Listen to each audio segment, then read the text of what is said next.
Bonjour à tous. Alors, comme on vous l'a dit, je vais vous présenter le réseau AVANCE, le réseau des anomalies vasculaires, neurologiques, cérébrales et médulaires.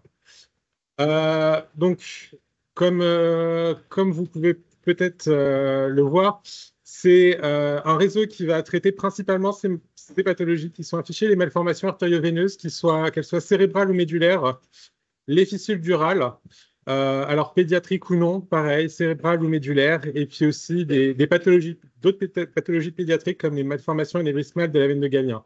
Donc, notre réseau, ce sont des réseaux de services de neurologie, de neurochirurgie, de neuroradiologues interventionnels. Euh, et pour vous faire un historique très, très bref, moi, je vous parle en tant que chef de projet du centre coordonnateur Avance, qui est qui est basé à l'hôpital Bicêtre. Et au départ, on était un centre de référence pour des pathologies pédiatriques. Et on était plutôt le CRMR des maladies neurovasculaires malformatives de l'enfant. Et ensuite, en 2012, on a un peu agrandi notre réseau, on a inclus les pathologies adultes. Et aujourd'hui, on est un centre qui a plus de 22 centres. Et on a bien été relabellisé ces 22 centres jusqu'en 2027. Je vais essayer de vous redire un petit peu brièvement ce qu'on a fait cette année et quels sont nos projets en cours. Alors, pour cette année de nouvelle labellisation, on a eu vraiment beaucoup plus de centres de compétences. Donc, on a assez mis l'accent sur la communication au sein du réseau. Et donc, on a commencé par créer une nouvelle charte graphique avec un nouveau logo, de nouveaux supports de communication. On a notamment créé un nouveau site Internet qui est le site avance-réseau-maf.fr où on regroupe nos nouveautés et puis les informations qui sont pour les patients et pour les médecins. On a également un réseau LinkedIn qui s'est créé. Et pareil, là-dessus, on communique alors principalement pour les médecins, mais aussi pour les patients, pour tout ce qui est nouvelle communication au sein du réseau. Alors, on a essayé aussi de relancer des rencontres en présentiel. Et donc, on a fait une journée de rencontres du réseau Avance, surtout qu'on avait plein de nouveaux centres donc en présentiel à Paris. Ça a été l'occasion vraiment voilà, de brainstormer sur tous les projets qu'on allait faire dans l'année et essayer de voir quelles sont les ressources et les projets qu'on pourrait mettre en commun. Et alors, je vous en parle aussi, c'est très important pour nous, c'est la journée qui est patient-médecin. Pour le réseau Avance, on va organiser la troisième journée en septembre, le 27 septembre. Et donc, ça nous permet vraiment de regrouper notre association de patients qui est Neuromat France et notre réseau où on peut vraiment échanger avec les patients, voir quels sont les projets qu'on peut faire en commun et aussi répondre à toutes les questions qui peuvent avoir. Donc, on travaille aussi maintenant en fait, depuis un an avec la plateforme de maladies rares Paris-Saclay au sein de notre centre. Et on est maintenant membre de leur copil. Une des petites particularités qu'on a dans notre réseau, c'est qu'on a un certain nombre de nos pathologies qui n'ont pas de code Orphanet. Et donc ça, c'est des demandes qui ont été portées par notamment nos centres de constitutifs. Et donc ça, c'est des démarches qu'on a encore toujours et qui sont très importantes. On participe à pas mal de congrès aussi avec le réseau. Donc on essaye vraiment de parler du réseau le plus possible un peu partout dans le monde. Et donc on a pu se réunir pour discuter un petit peu de nos projets de recherche. Pour l'instant, c'est des projets de recherche qui sont pour la plupart monocentriques, même si on a des centres, des projets de recherche qui sont des registres, notamment avec Tobas, qui touchent tous nos centres du réseau. Et alors, pour finir, juste les projets qu'on a en cours. On va finalement lancer notre RCP Avance, une première RCP au mois de septembre. Une RCP qui sera ouverte à tous nos centres, mais pas que. On a aussi des centres hospitaliers qui traitent des pathologies rares de notre réseau qui ne sont pas affiliés. Donc, en fait, on va aussi ouvrir cette RCP pour eux. Cette RCP, elle sera mensuelle. On va essayer de discuter avec eux des cas les plus complexes. Et on a discuté aussi de la possibilité d'adosser à ces RCP des réunions RMM. Ça permet aussi de libérer la parole, notamment dans les centres où il y a moins de monde, il y a des équipes plus petites. Et ça fait beaucoup de bien, je pense, aux médecins de pouvoir avoir ces RMM de façon régulière. On a aussi constitué de nombreux groupes de travail ou des groupes de travail qui vont se constituer pour écrire des recommandations. Donc, on va travailler sur les activités quotidiennes et sportives, tout ce qui est recommandations pour les voyages en avion, qui est un cas un petit peu particulier chez nous. Et on va aussi avoir un appel à candidature au sein de notre réseau pour faire un PNDS sur les malformations neurismales de la veine de Galien. Et je ressouligne encore une fois le dynamisme de nos centres constitutifs qui sont en train de mettre en place un ETP pour les MAV. Et donc, si vous avez plus de questions à propos de cet ETP, n'hésitez pas à vous adresser à eux, ils sont présents aujourd'hui. Et voilà pour notre réseau, je vous remercie. Et si vous avez des questions, n'hésitez pas. Donc, je représente AVS Superficiel, comme vous voyez ici sur la diapo, avec tous les 2 centres constitutifs et les 12 centres de compétences. Alors cette année, c'est spécial Guillaume, je ne râle pas. Il y avait en dessous, il y avait marqué « Je ne râle pas, je suis française ». Bon, j'ai enlevé le française parce que je ne suis pas française, mais surtout parce qu'on a eu notre budget et donc on a une chef de projet depuis fin décembre. On a, alors la deuxième secrétaire, c'est celle qui est quand même financée par notre service. On a Khadija Moumine, une AMA qui est à mi-temps, et on a un ARC, Salah Brahmi, qui est également là. Voilà. Pour ce qui est des bases de données, donc du coup ça a permis aussi de mieux coder dans Bambara, et vous allez voir qu'il y a une différence entre les patients, donc c'est les patients qui sont premièrement vus, c'est pas toutes les consultations mais donc juste les patients qui sont vus. Il y a une différence quand même entre les patients vus, les hospitalisations et les consultations, et c'est une des difficultés quand ils sont par exemple dans un autre service. Il faut quand même que ces autres services ils codent aussi, et c'est là où c'est vraiment important d'avoir des techs qui peuvent aller dans les autres services, voire dans les autres centres constitutifs et de compétences. Donc c'est une des actions qu'on souhaitait mettre en place. Ça, c'était juste pour montrer la distribution des patients qu'on voit, une majorité de patients avec des malformations veineuses, et ensuite la distribution malformations artério-veineuses, syndrome combiné. Quels sont les objectifs de 2024-2025? Donc la première, c'était de faire une journée annuelle qu'on a eue hier. La présentation de l'association de malades qui est intégrée maintenant dans FAVA Multi et qui était présente également.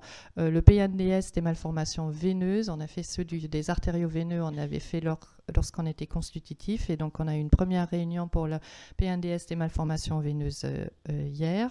Le registre de la BNDMR, donc où on veut continuer et surtout l'étendre pour les autres réseaux. Et puis également faire avec l'association de malades peut-être un programme pour une meilleure prise en charge des contentions veineuses. On a ce projet pilote sur les ETP avec Toulouse. On a fait également un tour de table à des patients hier pour que les centres connaissent les différentes associations de malades. Et donc le deuxième grand projet qu'on avait, c'était l'ETP, qui a été en partie financé par un financement de FAVA Multi de l'an dernier, et ce qui nous a permis de faire une fois le bilan. Donc c'est essentiellement Julie Malvosiel et Virginie Sicre qui étaient à l'initiative de ce projet. Et donc le but, c'est, puisque c'est des maladies rares, de pouvoir faire ça, étendre l'ETP sur l'ensemble du territoire afin de mettre en commun le personnel médical, non médical, et également les patients pour leur offrir des ETP sur l'ensemble du territoire. Donc on a commencé à faire le programme et normalement on aimerait bien commencer en septembre 2025. On a commencé à faire des démarches administratives pour déposer aux 2 ARS, et c'est vrai que c'est un problème si on veut le faire sur le territoire national, parce qu'il faut que chaque ARS soit d'accord pour pouvoir inclure des patients. Donc on va le faire d'abord sur ce projet pilote sur 2 endroits, Toulouse-Paris, et si ça fonctionne bien et les ARS sont d'accord, on le fera également pour tous les autres centres de compétences. On a également financé un livre d'une patiente qui a une malformation artério-veineuse et qui est illustratrice et qui a fait ce cheminement et son histoire au fait sur les anomalies, sur son vécu d'avoir une anomalie vasculaire depuis qu'elle était enfant jusqu'à l'âge adulte, et avec une acceptation de vivre avec sa malformation vasculaire. Ensuite, les autres registres, eh ben, c'est un gros problème, ça c'est l'ERN, et donc là on est en train de négocier. C'est grâce à PIM qu'on essaye d'avoir les accords avec l'assistance publique, donc pour déjà pouvoir basculer nos patients de l'assistance publique. Après, je pense qu'il va y avoir encore un problème de négocier avec chaque hôpital des centres de compétences et du constitutif pour également pouvoir plus tard les intégrer. Une autre action, c'était qu'on a été présent à l'ISSVA cette année avec tous les membres de l'ERN qui s'occupent de VASCA et également les différentes associations de patients européennes. Et on va organiser l'ISSVA, c'est International Society Study des anomalies vasculaires à Paris l'an prochain. Voilà pour les actions. Super. Des questions? On a le temps pour une question. Non, s'il n'y a pas de questions, on va passer directement au lymphodème primaire. Dis donc, en tous les cas, ça a quand même beaucoup évolué par rapport à ce que c'était initialement. On a fait beaucoup de progrès, on a l'impression. D'abord, tu as le sourire. Ensuite, tu as de l'argent. Et enfin, tu fais des trucs. La réponse, c'était que la directive de l'assistance publique était maintenant claire. Et donc, on pouvait donner l'argent à l'hôpital. Donc, ma réponse, c'était est-ce que la directive de la DGOS n'était pas suffisante? Mais là, je n'ai pas eu de réponse pour ça. Un déclic. L'arrivée de Nicolas Revel a vraiment changé beaucoup de choses. Donc c'était un gros plus. C'est-à-dire que nous, on pouvait avoir des directives et on donnait ce message-là, mais si au niveau direction, ce n'était pas entendu, ce n'était pas appliqué. Tandis que là, le fait que ce soit le DG, là, toutes les organisations sont obligées de s'aligner. C'est clair, voilà. c'était magique. Hein. Lymphodème primaire avec Isabelle Quéré. Donc, je vais vous présenter rapidement donc, le réseau que vous connaissez avec les 12 centres de compétences et puis les principales actions. Donc, cette année, nous avons eu la première réunion présentielle. Donc, Stéphane nous a accueillis à Paris, à Cognac-G, pour cette première réunion. Et on a discuté donc de présenter l'ensemble des outils. Chaque centre s'est présenté et on commence maintenant à travailler sur le principe de construire les bases de données qui sont nécessaires en s'appuyant au maximum sur les outils que nous propose la filière et la DGOS pour la constitution de ces bases de données et qui posent un certain nombre de problèmes techniques. Donc, je pense qu'on a bien fait d'anticiper tout cela. On a présenté l'ensemble des outils, notamment l'utilisation de la préindication. Donc, vous avez vu qu'il y avait eu 19 préindications. Il y en a un peu plus qui sont en attente et je crois qu'on arrive maintenant à 36 préindications. Un focus sur le parcours Lymphorac 51, en particulier pour Anouk, puisque je sais qu'elle s'intéresse maintenant à la problématique du remboursement à 100% des orthèses de compression. Il faut savoir pour tout le monde que les orthèses de compression, quand on les rembourse à 100%, le tarif sécurité sociale représente 10 à 15% du prix réel en pharmacie ou chez l'orthésiste. Donc voilà, expérience vécue, c'est pas la bonne façon de faire, parce qu'il n'y a aucune volonté d'augmenter le taux de remboursement des produits en eux-mêmes. Et à travers le parcours, ce que nous avons fait, c'est lier une prescription et son utilisation à un parcours de soins. Et c'est comme ça que l'on a pu obtenir un financement complet du reste à charge pour les patients. L'expérimentation a été prolongée parce que ce soit la sécurité sociale ou les différents évaluateurs du parcours, chacun demandait 3 à 6 mois, les données 3 à 6 mois avant de rendre le résultat, ce qui fait que quasiment il n'y avait plus de suivi des patients en ambulatoire. Donc on a dit que ce n'était pas possible. On a obtenu une prolongation d'une année. Et on a obtenu aussi des modifications des remboursements des soins, avec en particulier un remboursement des orthèses non plus globalement, mais segment par segment. Ça paraît assez logique, mais quand vous avez 2 jambes atteintes, vous avez un coût qui est double. Voilà. Donc on a pu faire rentrer des modifications qui paraissaient évidentes. Un petit focus sur le séjour d'été que nous organisons, qui est un séjour d'été qui aura lieu donc le mois prochain, dans un mois exact, enfin 3 semaines maintenant. C'est pour ça que le reste de l'équipe projet n'est pas là, parce qu'il y a du boulot. Je vais vous présenter quelques éléments, donc vous dire qu'il y a 31 familles qui viennent de 6 pays différents. Avec les familles, ce sont des familles entières que l'on prend en charge. Donc, en fait, dans ce camp, on prend en charge tout, l'hébergement et les activités. Il y aura des frères et sœurs, 28 frères et sœurs. Donc, il y aura un travail de recherche qui va être focalisé. Les parents seront là. Et ce qui est super, c'est qu'on aura aussi les soignants qui vont être là. Donc, on va pouvoir commencer à travailler sur les organisations de soins dans différents pays, donc différentes structures de soins. On aura 11 jeunes adultes qui vont être nos ambassadeurs. Donc, on a un programme de formation en lien avec Vaskern pour pouvoir dynamiser et qu'ils soient interviewés et qu'ils puissent être maintenant les témoins de leur maladie. Et puis, on aura donc au total 47 professionnels qui viennent d'un petit peu tous les pays. C'est un programme en fait d'éducation thérapeutique, alors qui va être mené en 4 langues. Donc ça, c'est un vrai challenge. Ceci dit, beaucoup des personnes qui vont participer sont soit bilingues, soit trilingues. On perçoit qu'on vit en Europe quand même. Il y a de plus en plus de gens qui parlent plusieurs langues, donc ça c'est positif.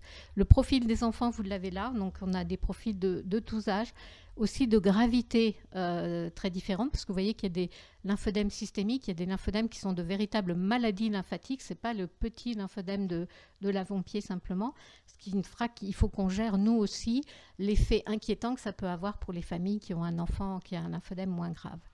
On a recueilli les besoins, donc quasiment ce qu'on a fait, c'est des BEP en ligne avec chaque famille, donc des évaluations des besoins, et on a des besoins de leurs soins, et on a bâti en fait tout le programme du camp en fonction des difficultés qu'ils rencontrent, que vous avez listées là, et que l'on a traduit en besoins que l'on pouvait donner, en support que l'on pouvait donner pendant le camp, et on a fait une synthèse de tout ça sur ce qu'ils attendaient du camp et ce que l'on a finalement construit autour de prise en charge directe ou de différents ateliers.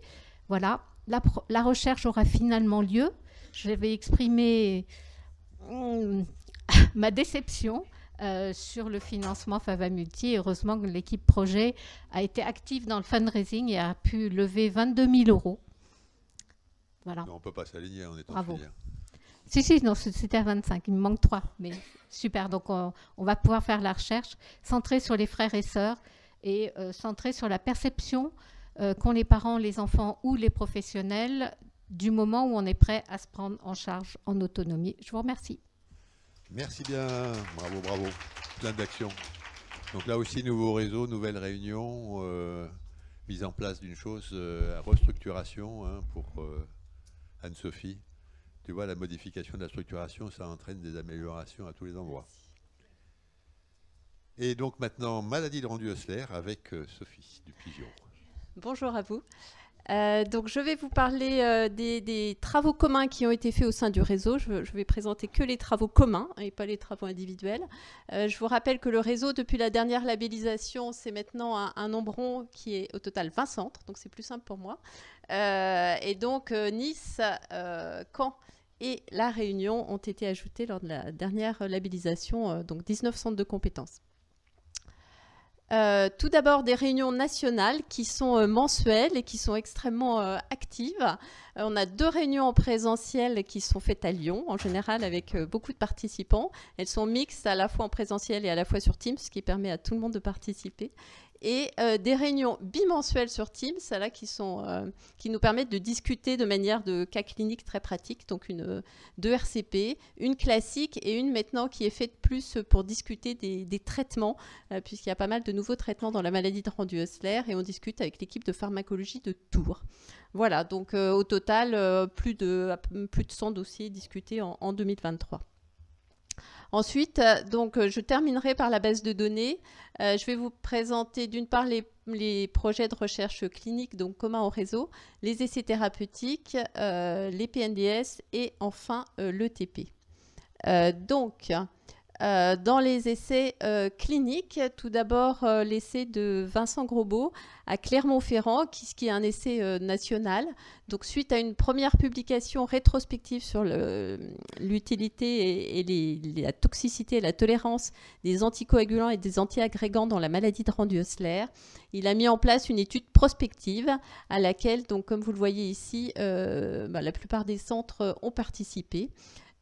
Et cette étude n'est pas tout à fait terminée, mais en cours a bien avancé. Elle sera présentée au prochain congrès international pour la maladie de Randu-Hössler qui aura lieu en France en 2024.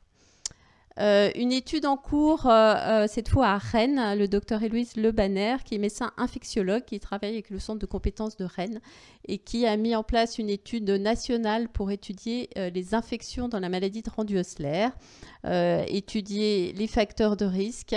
Et en fait, l'idée est partie surtout de comment améliorer l'antibioprophylaxie. Donc voilà, cette étude est en cours. Les dossiers seront inclus jusqu'en juin 2024. Donc voilà, si vous avez encore des dossiers... Pardon ?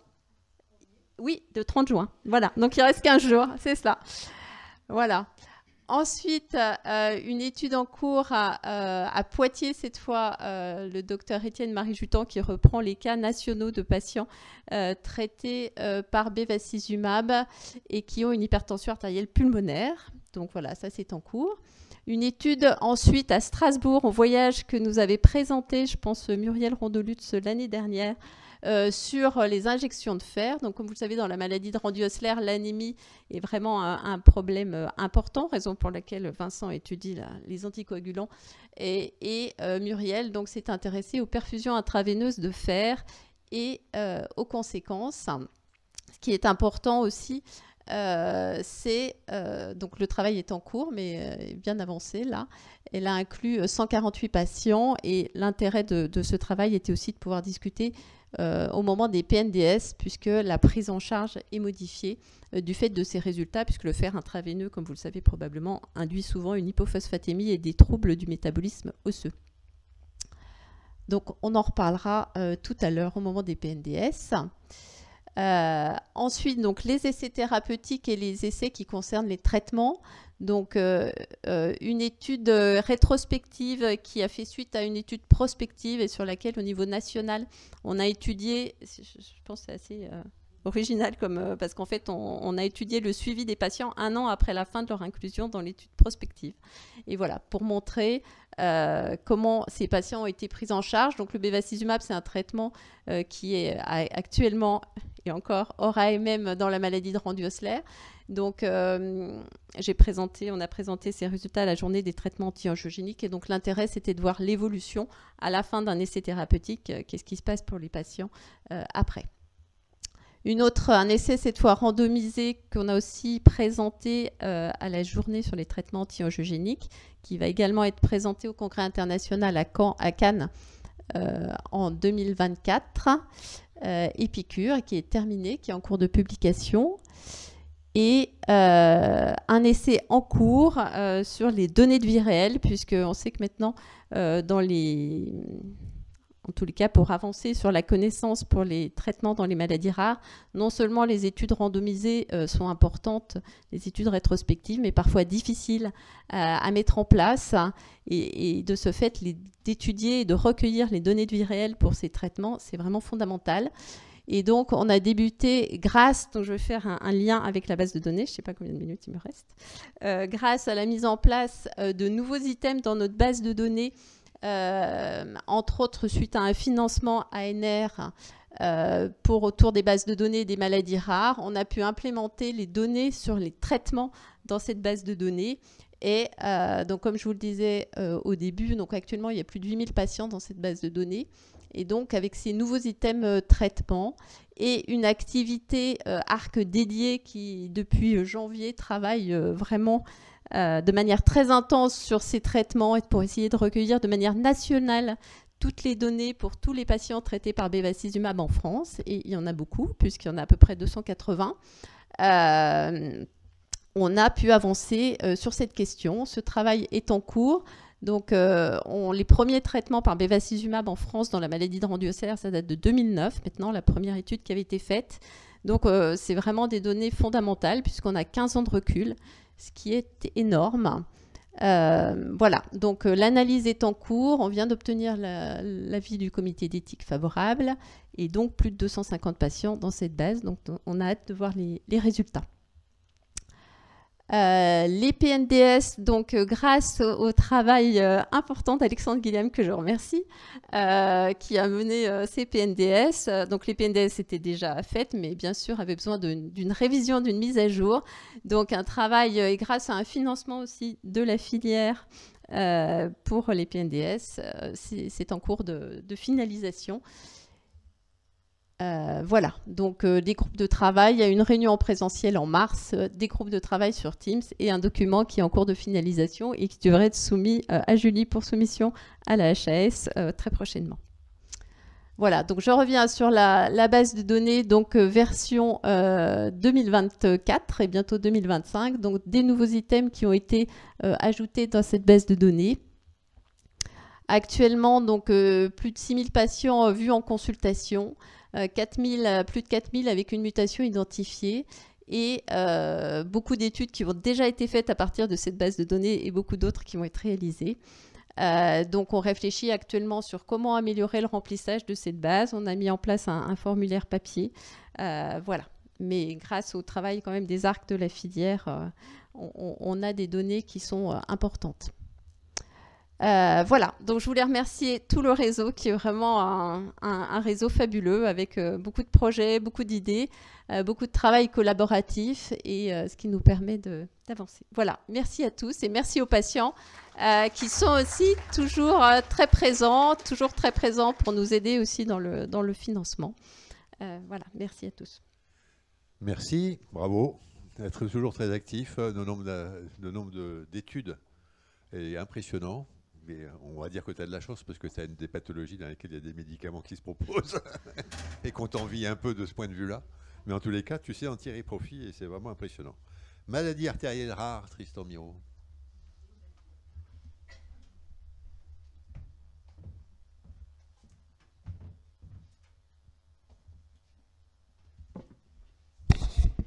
Bonjour à toutes et à tous. Donc du coup, le réseau maladie artérielle rare, il y a beaucoup de centres de compétences qui sont représentés aujourd'hui ici. S'appuie sur le laboratoire de diagnostic et de recherche de l'HEGP et puis les deux associations de patients, Takayasu France et puis une nouvelle association, mais Claire Guerrier en parlera tout à l'heure, qui s'appelle VETS France, qui est ciblée du coup sur les syndromes des dans l'os vasculaire désormais.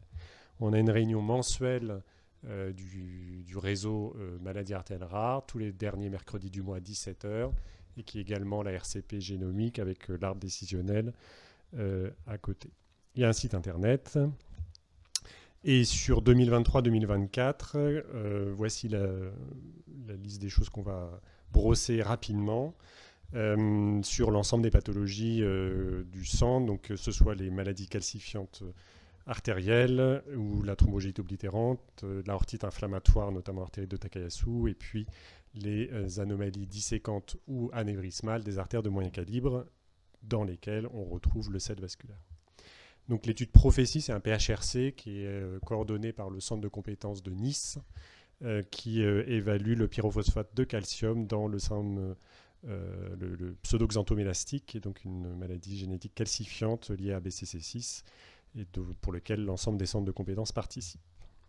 Il y a une étude en lien avec l'appel à projet Reuse Rare de la BNDMR, je ne les vois pas encore ici, ils arrivent cet après-midi, donc porté par le centre de compétences de Rouen, Sébastien Miranda, sur l'évaluation de l'utilisation de la cigarette électronique comme aide au sevrage du tabac dans une maladie qui est liée au tabac, qui donne des occlusions d'artères chez les sujets jeunes avec des amputations, et c'est la maladie de Burger ou thrombogénite oblitérante. On a eu un financement, donc, comme Alexandre, pour un PNDS. Nous, c'était la création du PNDS justement sur la thrombogénite oblitérante. On a pris du retard, mais hier, on a fait le programme, parce qu'il y avait la journée nationale, enfin la journée annuelle du centre. Hier, on a réparti les missions de chacun et on a une chef de projet qui va permettre, qui est financée donc, sur l'aide de la filière, qui va permettre de rassembler l'ensemble des aides, et, enfin des documents, des aides et faire une animation. Et voilà le programme. Donc normalement en un an, on remettra notre copie à Julie. Il y a eu un travail mené par le centre de compétences de Nantes, avec Olivier Espétia sur les aortites, pour laquelle beaucoup des centres du réseau ont participé, et d'autres, notamment de la filière FAI2R, sur les aortites histologiques, qui a fait l'objet d'une très belle publication dans le JACC. Et on a un PHRC que je coordonne sur l'artérite de Takayasu, qui est au milieu du gué, puisqu'on a la moitié des inclusions, 10 infliximables, donc il y a une RTU d'utilisation dans le Takayasu, et 11 tocilizumab. Et donc il y a une analyse intermédiaire qui était prévue dans le cadre du protocole, donc il n'y a plus d'inclusion, on fait l'analyse intermédiaire, il y a pas mal de données à consolider. Le CCR de Marseille a eu un financement de la filière pour parcours patients sur justement améliorer le recensement des patients qui seraient candidats à une préindication génome entier dans les anomalies des artères de moyen calibre. Donc on remercie encore la filière de soutenir les centres de compétences, qui était un des objectifs du centre de référence. Donc cibler ces patients pour une analyse génome entier, améliorer le dépistage clinique et vasculaire. Dans les nouveautés 2023-24, donc la création d'une nouvelle association qui s'appelle VETS France, et pour lequel on a des contacts aussi avec le VETS Movement, qui est un mouvement donc international coordonné par la Marfan Foundation. Des programmes ETP, donc le programme ETP VETS qui est fait par le centre de compétences de Grenoble, qui roule depuis maintenant 3 ans. Il y a eu donc 2023 avec, vous voyez, des taux de satisfaction qui sont quasiment indécents, Christophe. Tout le monde était content et de venir et de repartir et souhaite revenir les années suivantes. La diffusion de ce programme fait partie des objets de travail pour que ça s'implémente dans d'autres centres. Il y a eu donc un programme qui est financé désormais en 2024 par la filière pour être plus large sur les dissections artérielles au sens donc large, pas que ciblé sur les lèvres dans l'os vasculaire. Donc ça, c'est Toulouse. Et enfin, en termes de cohorte, on a la cohorte Radico 7 VASC avec 390 patients inclus, pour lequel il faut maintenant avoir aussi de l'aide pour la complétion des données, notamment au niveau des centres de compétences qui n'ont pas de soutien direct. Nous, sur la HEGP, on le fait avec les internes du service. Et enfin, ARCAD, qui était un PHRC financé donc, pour le set vasculaire, testant l'irbesartan en plus du céliprolol, qui est soumis. Donc je ne peux pas vous présenter de résultats, parce que du coup, évidemment, on ne peut pas, comme c'est en cours de reviewing, etc. Mais en tout cas, je peux vous dire que c'est le premier essai randomisé dans cette pathologie, contre placebo.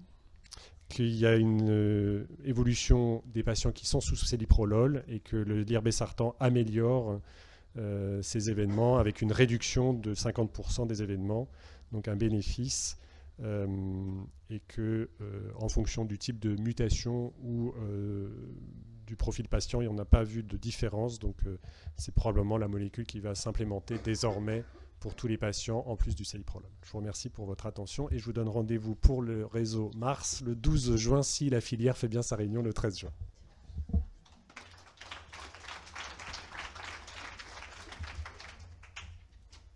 J'ai 1 minute pour les questions. 1 minute pour les questions. S'il n'y a pas de questions, vous gagnez 1 minute. On gagne.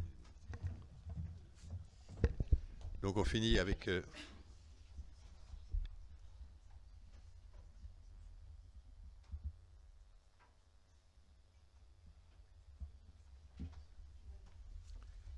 le réseau Marfan.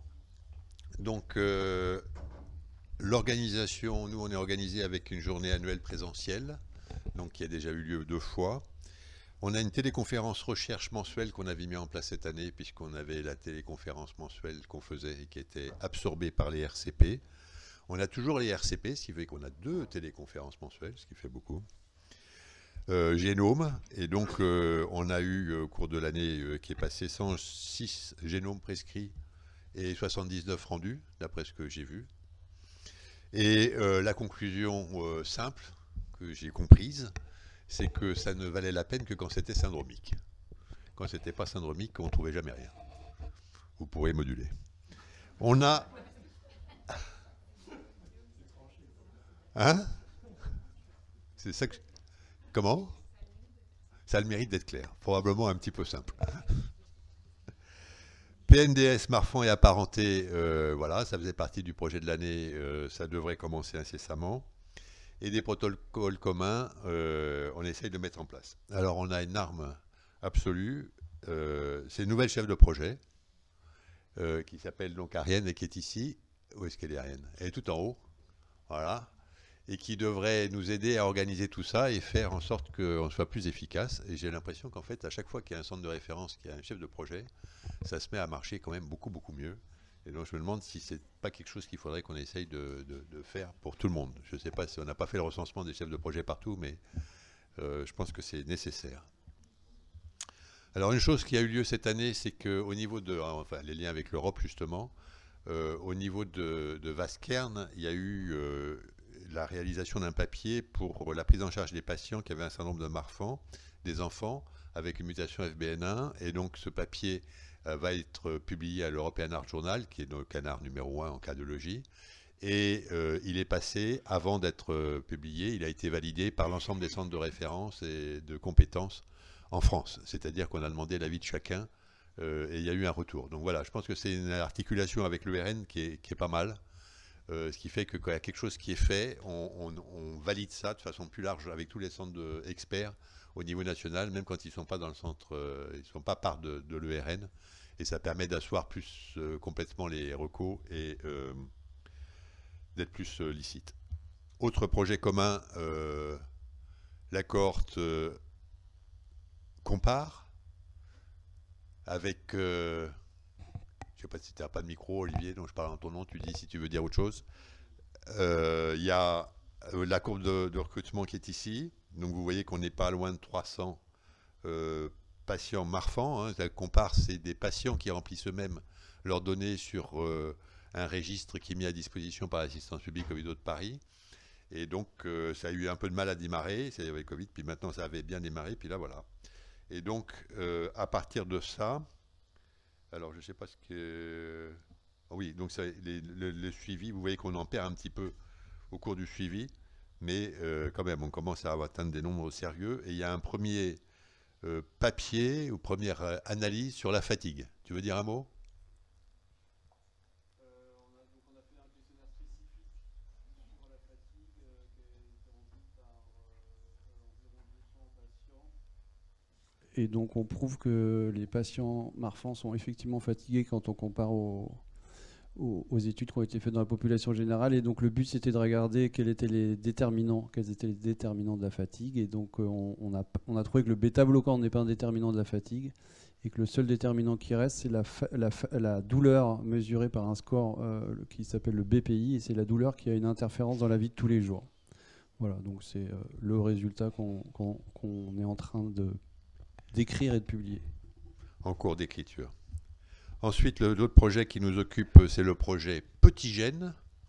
Petit-Gène, donc c'est une étude entre génotype et phénotype. C'est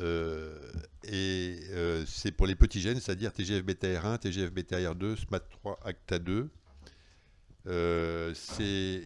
Les seules relations génotype-phénotype qui existent jusqu'à présent sont celles qui ont été publiées par MAC et dans lesquelles il y a les études, il y a les patients de Paris. Qui porte sur mais c'est pas la bonne, c'est pas TGF-bêta-R1. Ici vous voyez qu'il y a des différences de survie ou de survenue d'événements vasculaires qui dépendent de la mutation. SMAD3, TGF-bêta-R2 avec des grandes différences, et puis ACTA2. Voilà, donc on s'est focalisé sur ces chiffres, sur ces gènes là. Les nombres de patients qu'on a priori, c'est pour TGF-bêta-R2 112, là, publication Princeps, il y en a 119. 101 pour TGF-bêta-R1 dans le Princeps, il y en a 72. 109 pour SMAD3 dans le Princeps, il y en a 60. Et 68 dans ACTA2, dans le Princeps, il y en a 100. Ouais. Et donc je complète un peu ce que dit Guillaume. En fait, si on ajoute tous les cas apparentés, on arrive à un total de 900 patients. Et on pense qu'on va pouvoir décrire de nouvelles corrélations pour un peu affiner le conseil génétique dans ces familles. Voilà, donc relation génotype-phénotype sur des petits gènes qui n'existent pas actuellement ou qui ne sont pas bien définis, qu'on va pouvoir, on espère pouvoir renforcer. C'est une étude qui n'est pas très compliquée parce qu'il y a un nombre de données cliniques à voir qui n'est pas majeur. On se concentre sur la partie cardiologique. Voilà. Il me reste combien de temps? 4 minutes. C'est royal. Alors, on passe à la base. Donc la base, nous, on a recommencé une base à partir de 0, puisque vous savez que l'ancienne base ne répondait pas aux critères. Donc on a, voilà, vous avez l'inclusion ici, qui a commencé en janvier 2022. Et là, on arrive, là, c'est marqué 3000. C'est ça, oui, 3000. Pas loin de 3000 patients qui sont inclus dans la base depuis 2022. Vous avez ici le nombre de patients inclus par mois. Et vous voyez que donc on inclut des patients de façon régulière et que ça a tendance à augmenter puisqu'il y a de plus en plus de centres qui sont ouverts.